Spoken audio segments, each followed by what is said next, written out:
accessible. Well, let's kindly look at 3R, definition of waqf. Waqf means, Your Lordship has that? Yes.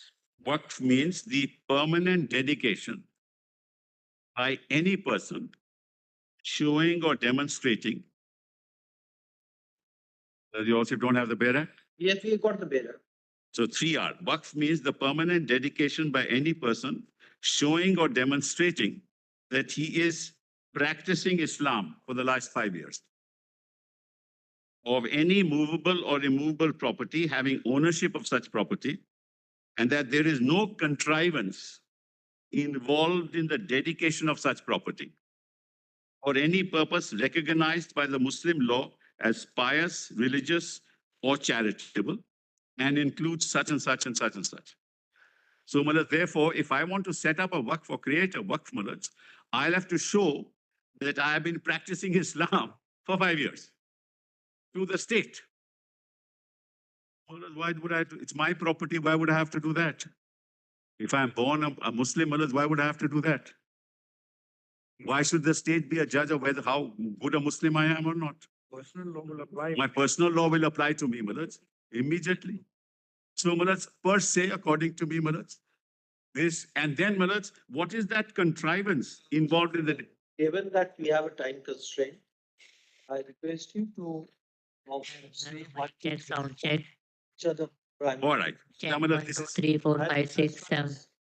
Also cut down the time because this is the admission stage hearing. I request everybody not to repeat. Whatever has been said should not be repeated. Correct. But now I'll tell you, Lordships, what sections I'm challenging. I'm challenging this, 3R. Yes. Then I'm challenging, this proviso to 3. Proviso to 3. Provided that the existing waqf by user properties registered on or before the commencement of the Waqf Amendment Act as waqf by user will remain as waqf properties, except that the property wholly or in part is in dispute or is a government property. Which proviso? This is the proviso. Waqif means, after waqif means, Page 6 of the compilation. well, they have, as your Lordship knows, deleted waqf Yes. by user. Yes. For the past, they have maintained it. Yes, fine. For the future, they have So that's another challenge, that who are you to say that I cannot create a waqf my user? That is my essential faith and practice. So that's the second challenge. And this, every encroacher, will have to be, it will be decided. Who will decide that? The dispute mechanism, Now kindly come, to section 3C. First 3A, 3A, 3 capital A, subsection 2. I'll just read it, and tell your Lordships what the challenge is. Creation of a waqf halal olad shall result in denial of inheritance, shall not denial of inheritance, rights of heirs, including women heirs, of the waqif or any other rights of persons with lawful claims. Well, who is the state to decide that? Under what lawful claim are you talking about? Well, who is the state to tell us as to how the inheritance is going to happen in my religion? Even under the Hindu Succession Act, the state has enacted the law, tells us how the succession will take place. In Islam, that's not the case, Are you saying that? That's interference with 26. Just a question before you answer. The parliament cannot enact any law. Parliament has enacted law with regard to Muslims also.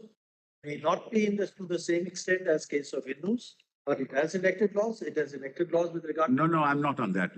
Because of 26, I'm sorry, I'm on a normal, narrow issue of 20. 26 does not bar the legislature, the parliament, as the case may be, to enact laws. Subject to morality, public health, and public order. This is nothing to do with that.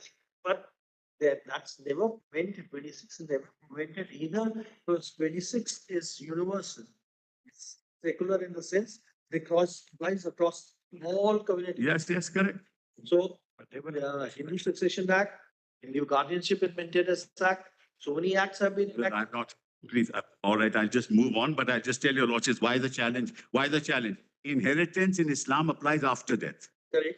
They are interfering before that. That's the point.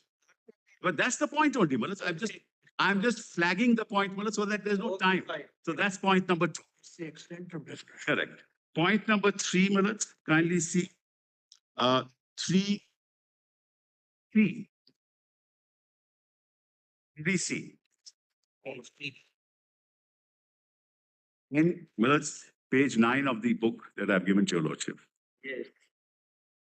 Any government property identified or declared as Waqf property before or after the commencement of this act shall not be deemed to be a Waqf property.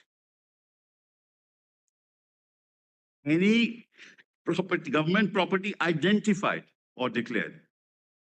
So, Millers, if they identify or declare, it shall not be Waqf property. Then, Millers, 2. And I think the whole section is ultra vires. 2. If any question arises, whether any such Okay, just one. 2 of section. 3C, 3 capital C. Well, let's first 3C1. It's much better to look at that. Page 9 of this book, Mullah.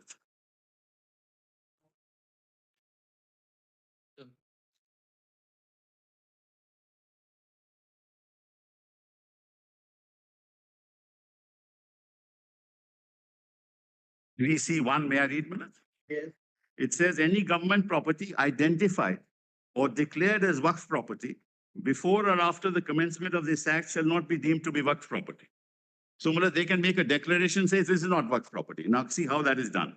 If any question arises as to whether any such property is a government property, the state government may, by notification, designate an officer above the rank of collector, hereinafter referred to as the designated officer, who shall conduct an inquiry as per law and determine whether such property is a government property or not, and submit his report to the state government.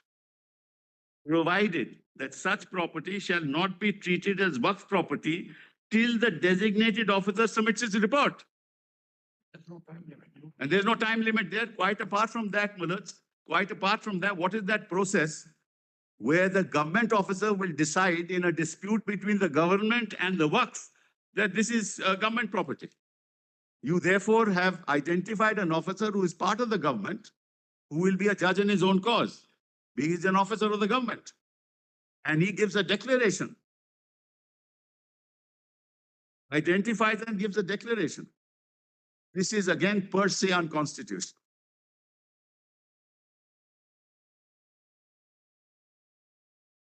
Provided that such property shall not be treated as Waqf property till the designated officer submits the report. So if the Yes. property is on lease, where is the rent? Oh, I'm sorry, I didn't want your lordship to hear this. Yes. So, Mullah, that's the third challenge. Challenge 4, Mullahs, perhaps even more serious. Declaration of protected monument or protected area as Waqf to be void. Any declaration or notification under this act or under any previous act in respect of Waqf properties shall be void if such property was a protected monument or protected area under the Ancient Monuments Preservation Act, 1904, or the Ancient Monuments or Archaeological Sites and Remains Act, 1958, at the time of such declaration or notification. So all these properties. Just one. But read it carefully. Last part says, at the time of declaration or notification. At the time when it was declared or notified as a Waqf, Yes, then that declaration will be void. yes. If at the time of such declaration. It was a protected monument. It was a protected. Correct.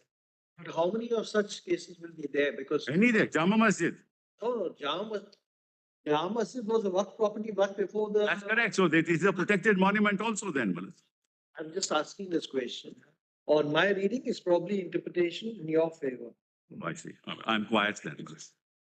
And I'm quiet, Mullah. I don't want to say anything more. But that's something you have to listen carefully. Yes, yes, Mullah. I appreciate it. What I was saying was, if somebody's been declared a Waqf, before that monument was declared to be an Asian monument covered under the 2004 Act or archaeological monument under the 1958 Act, it will not make any difference. It's to continue to remain one. That's right. That's our submission was. That, therefore, you really should not be objecting to it, except to the extent that something after it has been declared to be Asian monument or covered by the archaeological survey, then it cannot now be created into a monument. Correct. And now it can't be declared to be void. That's all. Not this. Even if it has been declared to be a waqf, after the monument was notified or declared to be Asian monument or archaeological, covered by the Archaeological Act, then that will be void. But most of the monuments, like Jama Masjid, or for that matter, most of the masjid, many of the ancient masjid will be all protected. They will not be hit by this cross. I'm sorry, I don't have the place. Let's kindly appreciate that. When you go to a mosque, for example, which is part of a protected, take Sambal, part of a protected monument, what happens is the Anyway, we'll Mutawalli, ask the other side what the to do. Mutawalli, We have understood your argument. We'll ask the other side. so therefore this is now this is 3D, Malas. That's my challenge there. 3E is the fifth challenge, Malas.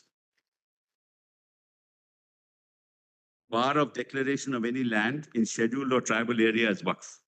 Notwithstanding anything contained in this act or any other law for the time being in force, no land belonging to members of scheduled tribes under the provisions of the fifth schedule or the sixth schedule to the Constitution shall be declared or deemed to be waqf property. Now, Malas, I have a chart here where all these Muslims are deemed to be scheduled tribes.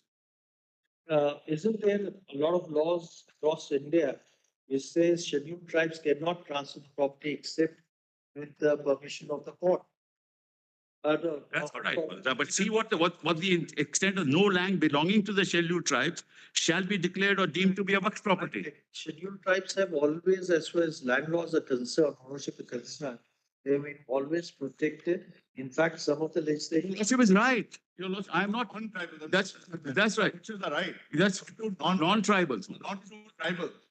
So a scheduled tribe member, even when they are protected laws like in Maharashtra, Wait for your turn. Mr. Sipal can answer that. Correct. So, Malas, therefore, you can transfer it to a scheduled tribe. Hope we understood. Not only that, Malas, they shall be declared or deemed to be a waqf property. Understood. So, Malas, that's the fifth point. Now, Malas, kindly come to the Central Waqf Council. Malas, your lordships may just note that under the 1995 Act, personal experience, maybe non-Muslims, Joint Secretary to Government of India, one member of the Bar Council, provided that 2 members of the board appointed under C shall be women, provided further that 2 of the total members of the board appointed under this section, excluding ex officio, shall be non-Muslims. It's a complete takeover, Malas. It's a complete takeover through nomination. Now, Malas, if your lordship sees the 1995 Act, and I just presently give that to your lordships. The 1995 Act had all Muslims. And a disqualification. Section 16 is disqualifies non. That was, Malas, kindly see the council provision. I just point out the provision, Malas. Council provision was section 9 of the 1995 Act, all Muslims. Your lordship may just take it, it's all Muslims. And the board provision is section 14 of the 1995 Act, which is also all Muslim. Next point. And section 16 is a disqualification provision. For all And from amongst Muslims, then there's a disqualification provision also. that means non-Muslims are disqualified. That's correct. That's correct. Oh, yes. Now, Malas, the next section, Malas, is executive. chief executive. No, let's leave that out. Chief executive officer earlier had to be a Muslim. All officers have to be Muslims earlier, including the chief executive officer. Now it's not a Muslim. Now kindly come to registration. Yes. On and from the commencement of the Waqf Amendment Act, Section 36, Malas.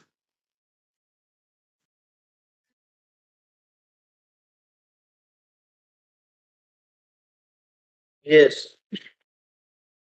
1A, Malas. 36, 1 capital A. On and from the commencement of the Waqf Amendment Act, no waqf shall be created without execution of a waqf deed. Wrong. I'm not saying anything wrong, I'm just indicating, Malas. Waqf, kindly see, brothers, you can create a waqf by user. You don't have to have a deed. If it is my property, brothers, as your lordship knows, if it is my property, brothers, I can create a waqf. In the sense, I can allow somebody to say, have a shelter home there. I don't have to register it. It's my property, but supposing, forget about whether I'm the Muslim faith or not. Supposing my own property, I want somebody, I have to register. There's no difficulty in that. You can register the work also because it will help you also have maintain a register of work. No, that's another matter, but waqf by user is abolished now. Will that not be beneficial? The question of work by user, you have an issue, we'll ask others. Brothers, I'm just saying, waqf by user is now abolished. It's an essential part of Muslim law and Muslim faith. And it's recognized by your lordships in paragraph 1134 of the Ram Janambhoomi judgment. The lordship just note that, para 1134, which says precisely that. There is nothing wrong if you permit somebody to use. If you want to dedicate it, Then you can. right, dedicating it to the Almighty. That is the concept. That's right. All that the section says is to avoid uncertainty, so that there is no, claim or a bogus claim, that you have a deed and portalize it. Brothers, I'm really not so much on that. Lordship is right. But I'm just saying, It will be perhaps beneficial. yes. In a way, it will be beneficial. Wait, Prevent any dispute. let's move on, brothers. Kindly come to Why 7. it is a dispute? That is really speaking.